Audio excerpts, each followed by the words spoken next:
I finally get to OT3, and they give me the secret materials, which you've been hearing about all this time. They're handwritten by Hubbard. You have to keep them in a locked briefcase. Be very cautious, because they've always said, if this gets out, it's dangerous to people. It can actually do them harm if they are not adequately prepared. And I read it. And it doesn't make any sense. I remember for one fleeting second thinking, well, maybe it's an insanity test. Maybe if you believe this, they kick you out. Maybe that's it.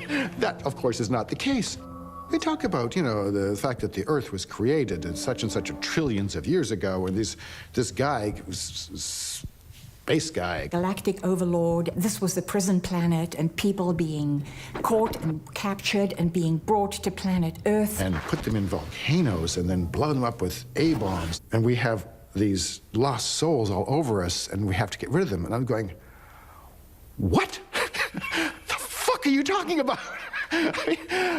I'm down for the self-help stuff. I'm down for, okay, I can be clear. I can get rid of the negative emotions. But what the fuck is this? This is tape recording number 6810C03, SO Class 8-10.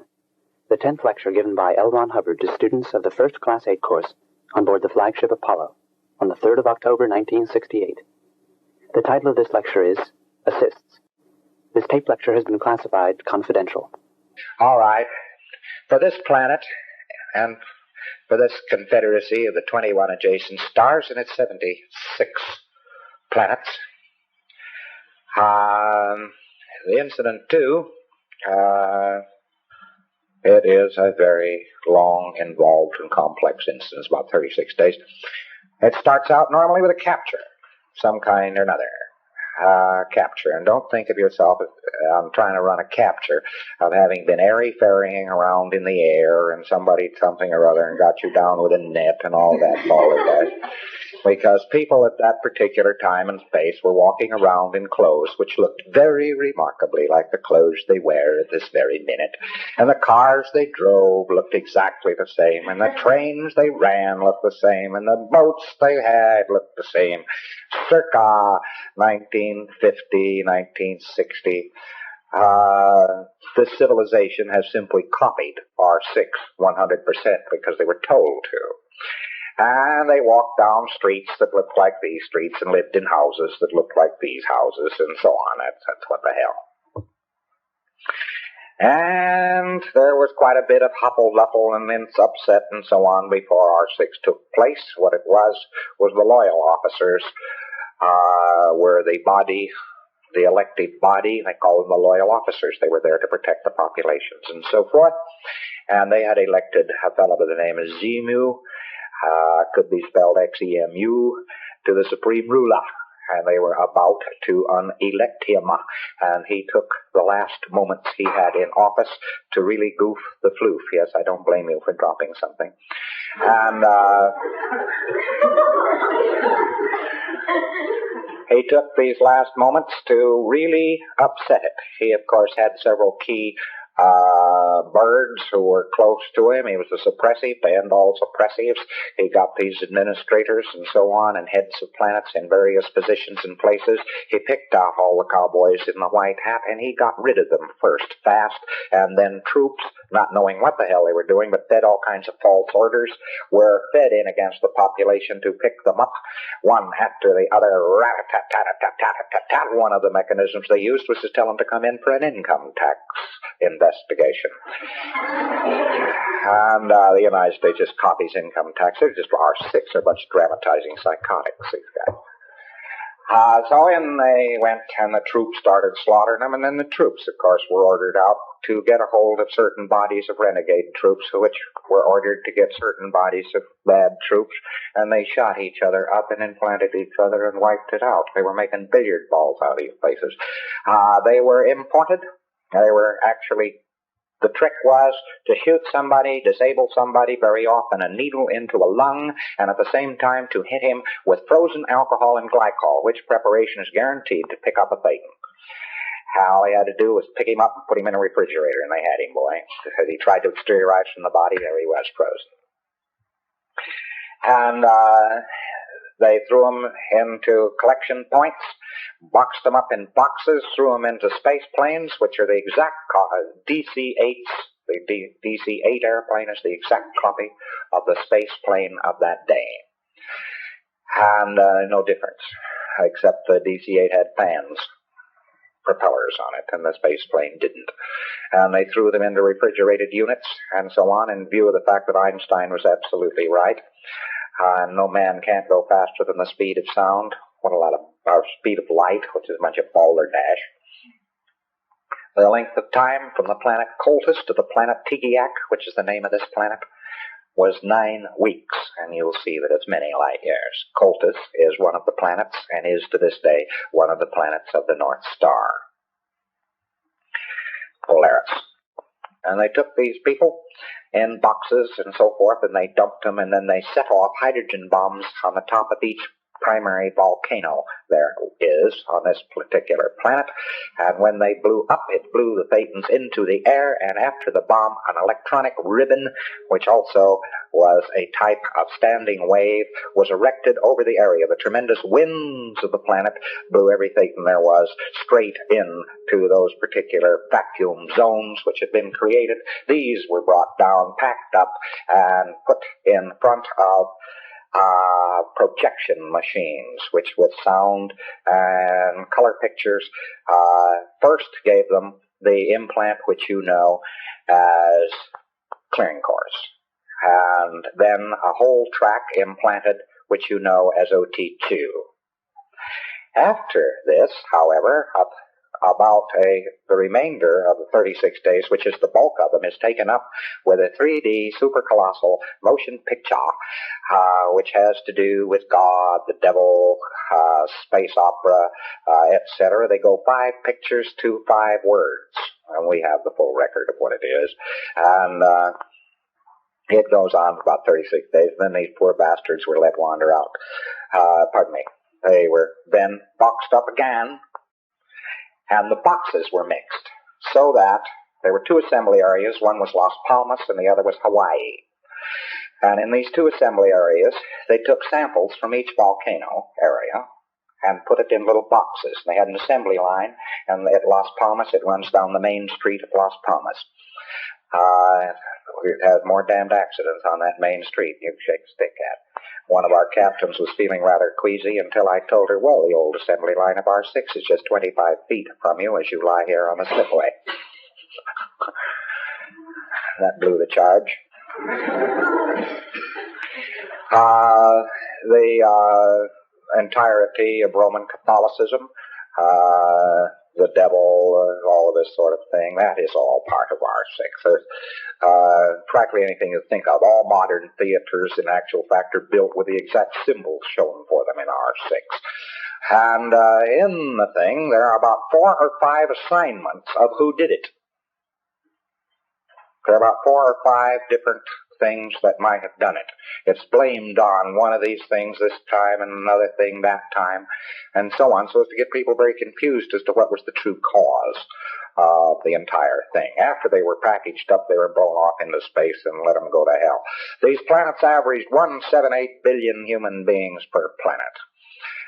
178 billion. There were 250 billion on this planet. The name of this planet was Tigiak, and this is known as the bomb place, and this is the evil place. This is the place where they all got smashed. You wonder today where you see large areas of where the alleged volcanic action has been. Those are R6 explosions, the remains of them. If you go down through many layers of civilizations archaeologically, you come to green glass. Now, to get rid of the whole damn thing, it is only necessary to run Incident 1, really, in most cases, which runs out the whole track because the fellow realizes he's mucking it up, and he knocks it off, and that is that. But Incident 2 has a volcanic explosion which follows the actual explosion as its picture, and it's very tricked up. And there are several explosions shown in sequence. So actually what happened was there's the real explosion, which is the guy's boxed up in a box, or he is walking around, or some of the loyal officers that were caught here and so on were chained on the top of buildings and so on. So when the bomb hit, why, they would be flicked off into the fantastic hundreds of mile an hour, thousands of mile an hour winds of a gross, complete atomic explosion all over the planet. And they were whirled in these terrific winds and so on. Everybody on the planet was killed. And about 3 days afterwards is actually when the implanter started operating. They had it all rigged to operate. And then, to make a long story short, you can easily get into one of the false explosions. There's the fairy queen, the fairy palace. So it's supposed to be a fairy palace, and dive down to save somebody because there's been an explosion. So that's all phony. So there's false start after false start after false start to the incident. What it is really designed to do is to make the individual cease and desist from creation and to knock out overpopulation. This is one of the big ideas they have, that if they just did all this, then they get rid of all overpopulation. The target of it is the second dynamic. So it is full of second dynamic suppressions. For instance, you find people who are totally obsessed with sex with children. Well, that is taught in our sex. They were nice guys. Anyway, make a long story short, there's even a motion picture studio in it. They even give the writers and so forth of the thing. They had several tricks that they used. They can make a full figure appear in the room, which looks totally solid and totally 3D to the person. They're just tricks. Just nothing. We know so much more about the mind than the R6er that there's no comparison. Now, the net result of all of this was to make a 75 million year vacuum as far as this part of the universe is concerned. You wonder why if there's saucers around, why don't they land on this planet? This planet traditionally, over the various zones and areas, has an evil reputation. Mutineers and deserters and that sort of thing are often dumped on this planet. They often come here in refuge because they know nobody's going to come after them. This planet's the planet of the evil repute, and this sector of the universe has a very evil repute. Now, all the data which you have, that was 74 plus billion years ago, almost 75, and this catastrophe overcame this confederation, and it has made a very unsavory part of the universe, to say the least. Relatively, almost modern times, 20 million years ago or something like that, somebody started up a body line on the planet. It's gradually worked through various areas of barbarism, and once more, R6 tailor-made it to be nothing but a caveman civilization. Sure fixed up an area. They fixed up an implant that their people are taught carefully that any man who tries to save the world must be killed. He must be mobbed and hanged. Any man who tries to save the world. So I, of course, shifted our valence over to a more optimum R6 valence. The whole population of the planet responds like a clock to R6 symbols. They respond to nothing else. They do not respond to reason. They only respond to R6 symbols. So you occupy the wrong symbol, and people begin to think of you as a person who is going to save the planet, then one and all are more or less under orders to slaughter you. Well, they booby-trapped it. They booby-trapped it very badly. The Roman Catholic Church, somewhere along the line, through watching the dramatizations of people, picked up some little fragments of R6. And they make it look like it's continued forward into present time. But the truth of the matter is that the loyal officers were not all killed. Xenu missed. And they were not all killed, not by a long way. Although the civilization was battered, it still had weapons, it still had transport, it still had some semblance of organization, and the loyal officers who were at remote bases, who were airborne at the time, who somehow or another on other planets were not affected, suddenly turned around right after this great catastrophe, and the administrators and renegades which Xenu had brought in were not very effective, and a firefight ensued which put the finishing touches on the Galactic Confederation. The towns that were left and so on were just battered into ruins, where you had the renegades that had been hired and so on, and the administrators that had been loyal to Xenu were still trying to hold out. Within a year, he was under arrest, and within 6 years, the lot had been wiped out. The loyal officer was triumphant. Xenu was put with several of his cohorts in the center of a mountain, which is still on one of these planets, and in a wire cage, which is charged with an eternal battery. He's not likely ever to get out. And the loyal officers looked around. There wasn't anything left. And, of course, nobody could manufacture this or that or the other thing. And what people there were left, they couldn't obtain any supplies, and they couldn't maintain the civilization. And what little was left that wasn't battered to pieces simply went by the boards and vanished from history. Wherever, then, anybody tries to do anything about this, he's apt to get a flashback. So you mustn't go around talking about being the people who are going to save the planet. You are the people the planet obeys. You are the people who own the planet. You are not the people who are going to save the planet. And thereby you will save it.